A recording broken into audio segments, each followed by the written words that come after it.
खुशबू सूंघ कर देखे कि कैसे दिमाग मुअत्तल कर देती है। फलों की बनावट और उनकी शीरीनी पर गौर करें। उन्जुरू इला समरी इज़ा असमरा, देखो उसके फलों की तरफ जब फलने आए। दरियाओं, आबशारों, मरग़ज़रों को देखे, जमीन की वसाअतें, आसमान की रफ़ाअतें इंसानों को अपने ऊपर गौर करने की दावत देती है। रब करीम इरशाद फरमाते हैं, अफला यंज़ुरून इलल इब्ली कैफ़ खुलिक़त व इलस समाई कैफ़ रुफ़िअत व इलल जिबाल कैफ़ नुसिबत व इलल अर्ज़ि कैफ़ सुतिहत।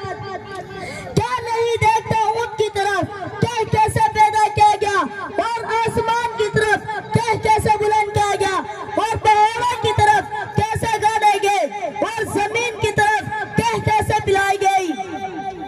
गौर करने हैं तो सूरज, चांद, सितारों के उसने जमाल को देखे।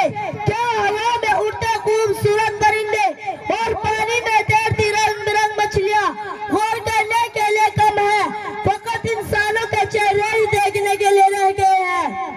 ये सब उनसर लंग है और उनसर गुनाह बदतर अज गुनाह के मानिंद है।